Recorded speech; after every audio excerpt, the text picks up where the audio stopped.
पर प्राणी छावरी आरती पाल कृष्ण की जय।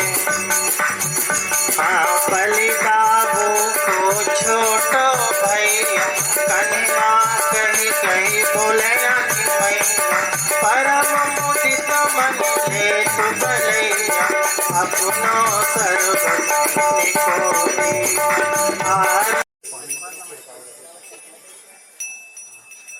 ओम द्यौः शान्तिरन् जय गोपी चित चोर प्रभु जय जय माखन चोर पवन को वास लाडली श्री गहवर वन में वास श्री वृंदावन में वास किशोरी श्री बरसाने को वास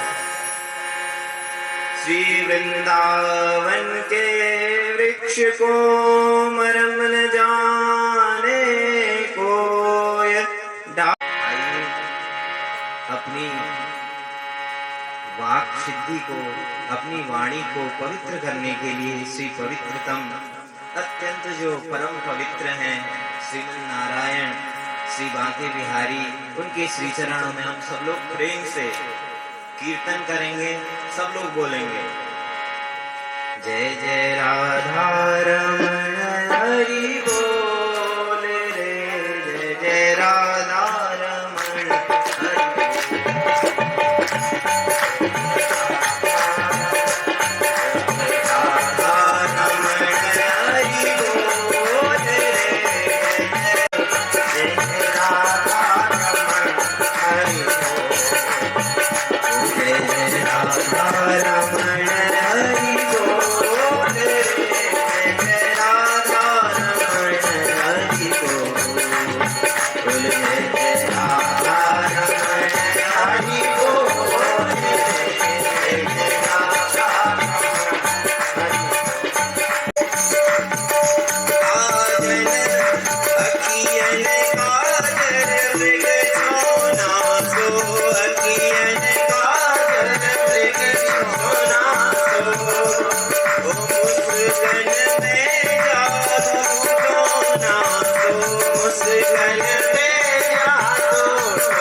और जो असत्य वो दिखाई देता है। यही माया है। आपको माया का स्वरूप जानना है।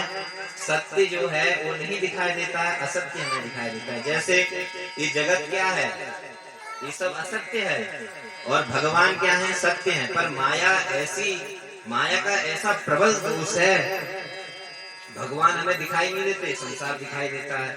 तो भगवान ही सत्य है। भगवान ही ने ये क्रीड़ा करने के लिए हम लोगों को यहाँ पर उपस्थित करा है। तो इस प्रकार सच्चित आनंद स्वरूप भगवान कभी दुखी नहीं होते।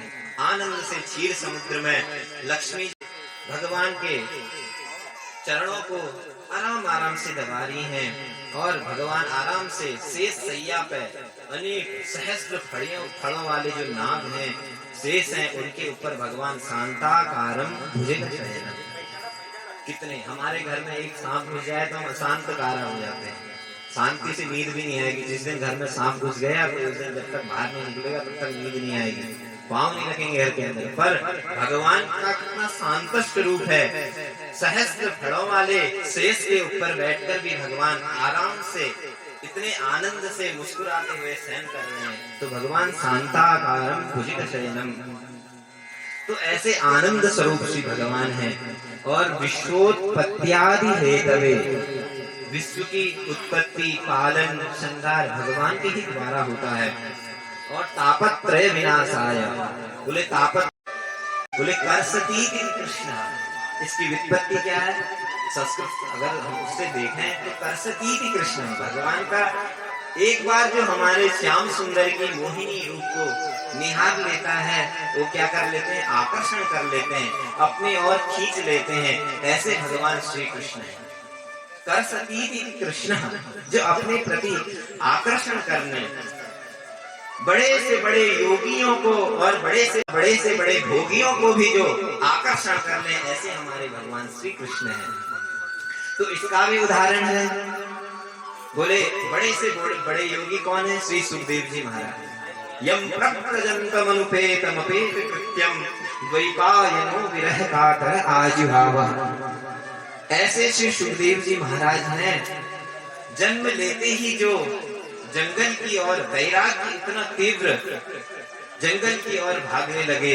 ऐसे परम योगी जो गुफा में जाकर तपस्या कर रहे हैं और भगवान की लीलाओं को सुनते हैं, भगवान के श्लोकों को, भगवान के मोहिनी रूप को जब श्रवण करते हैं तो आकर्षण हो जाता है। गुफा से बाहर आके श्रीमद् भागवत संहिता का अध्ययन करते हैं और श्री परीक्षित जैसे राजाओं को श्रवण कराते हैं। और उन्हीं के माध्यम से हमारे जन जन में, हमारे श्री भारत भूमि में, विश्व में, अपितु ब्रह्मांड में पूरे श्रीमद् भागवत संहिता का प्रचार होता है और हम लोग सब सुनते हैं।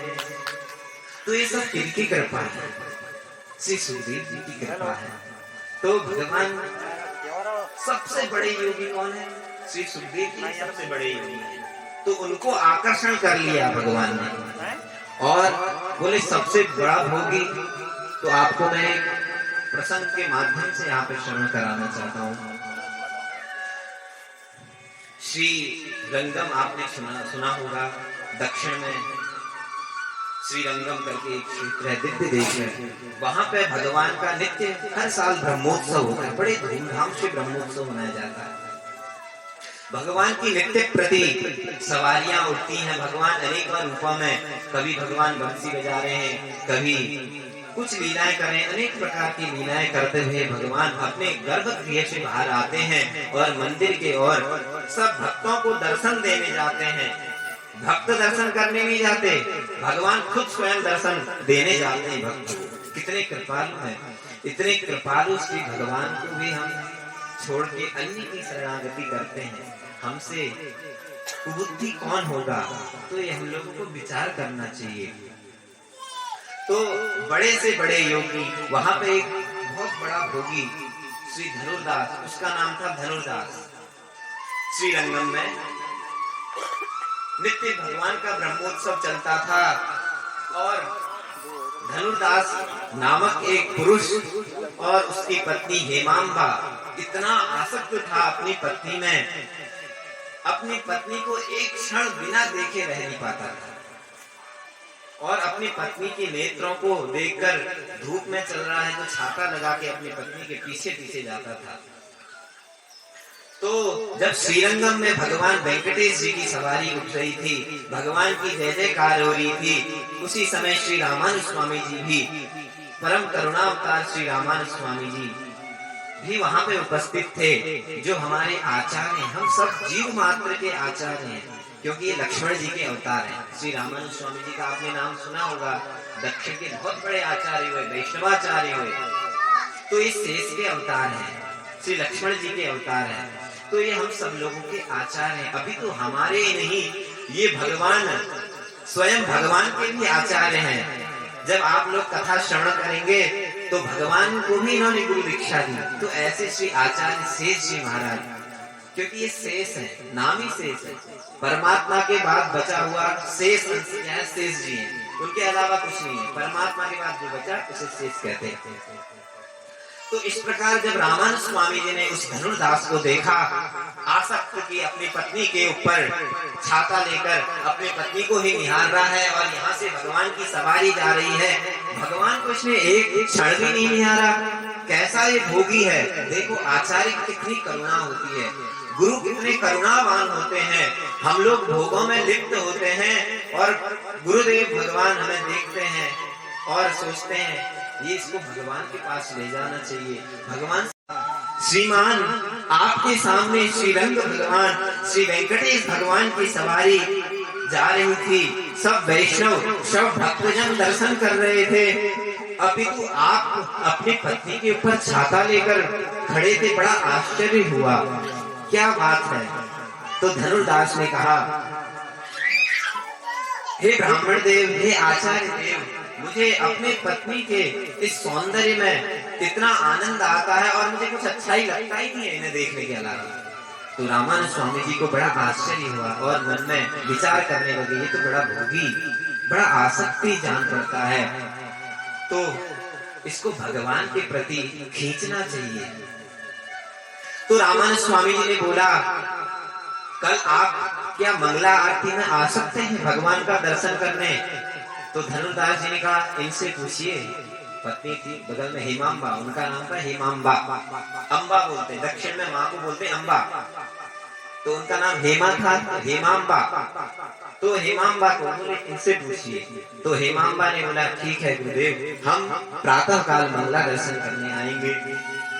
अब ये अपने घर चले गए और श्री रामानंद स्वामी जी रात्रि में भगवान का प्रसाद पाके शयन करे और विचार करे, हे प्रभु, एक इतना भोगी ये जीव है, इसके ऊपर कृपा करिए। देखिए कितने आचार्य करुणावान होते हैं, गुरु कितने करुणावान होते हैं, हमें भगवान के लिए, भगवान से हमारे लिए प्रार्थना करते हैं, हे परमात्मा, हे जगन्नाथ, हे रंगनाथ, इस पे भी कृपा करो, ये भी आपका ही है, क्योंकि ईश्वर अंश जीव अविनाशी, ये भी आपका ही अंश है प्रभु, इस पे भी कृपा करो।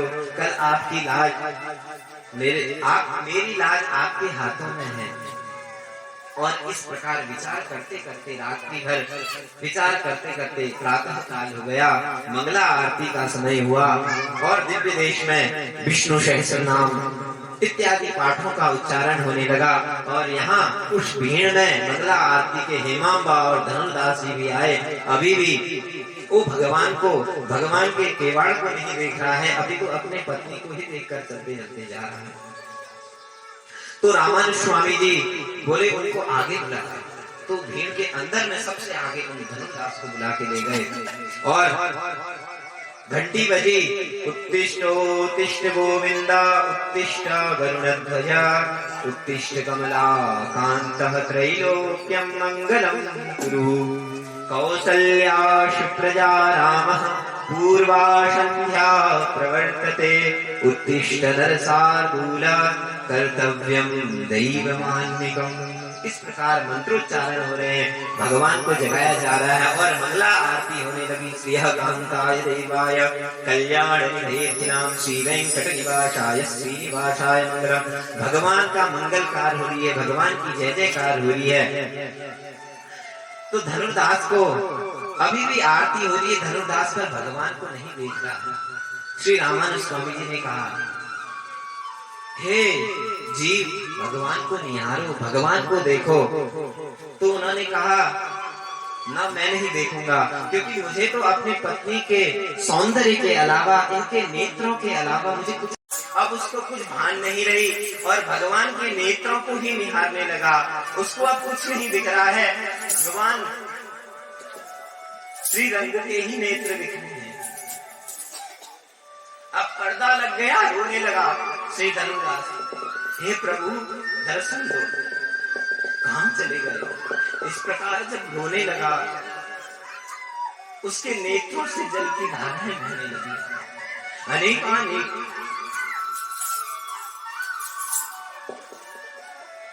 प्रभु दर्शन दो। इस प्रकार हमारी कन्हैया, कितना सौंदर्य भगवान का, उन नेत्रों को निहारते रह गया। श्री रामानुज स्वामी जी ने कहा, देखा मेरे प्रभु का कितना सौंदर्य है। तो इतने बड़े से बड़े योगी को भी जो भगवान आकर्षण कर लेते हैं, वो मेरे परम प्रिय श्याम सुंदर। तो रामानुज स्वामी जी ने कहा, चिंता मत करो, मैं तुमको मंत्र देता हूँ, इस मंत्र का जप करना और नेत्र बंद करके जप करना, आपके हृदय में श्रीरंग भगवान प्रकट हो जाएंगे। इस प्रकार जब आता है तो फिर छोड़ता नहीं है। हमारा कृष्ण ऐसा है, नाम ही टेढ़ा है कृष्ण, देखो मात्रा है टेढ़ा कृष्ण। तो ये जब हृदय में प्रवेश कर जाता है ना, कृष्ण ग्रह गृहीत आत्मा, इससे बड़ा ग्रह कोई नहीं। ये जब ग्रस लेता फिर छोड़ता नहीं। तो ऐसे परम प्रिय हमारे श्याम सुंदर दास हैं और श्री धनुर्दास श्री रामानुज स्वामी जी के परम शिष्य बन गए। ऐसे शिष्य बने रामानुज स्वामी जी के लाडले शिष्य, और उन्हीं के साथ सेवा में लग गए। अपनी घर गृहस्थी नहीं चलाते, घर गृहस्थी नहीं छोड़ी, पर भगवान के प्रति आसक्त हो गए। कहने का मतलब ये है, भगवान की कैसी मोहिनी है। हम लोग सोचें, हमारे हृदय में कथा सुनते हैं, भगवान का नाम सुनते हैं, भगवान के लिए प्रेम उजागर नहीं होता है। मैं आपको कहता हूं, एक बार प्रेम करके देखो श्याम सुंदर से, एक बार कितना आनंद मिलेगा आपको। ये सांसारिक आनंद फीका पड़ जाएगा। ऐसा मेरे श्याम सुंदर का आनंद है। तो ऐसे मेरे श्याम सुंदर कर सती थी कृष्ण। तो आपने सबसे बड़ी भोगी की कथा सुनी, देखा कि बड़ा भोगी था जो अपनी पत्नी के नेत्र के अलावा किसी को नहीं देखता था। जब उसने श्री राधा रमण लाल जी के नेत्रों को देख लिया तो कृष्ण ग्रह गृहीत आत्मा भगवान के मोहिनी रूप में ऐसा फंसा, उसे फिर अपने हृदय पटल से कभी नहीं निकाल सका।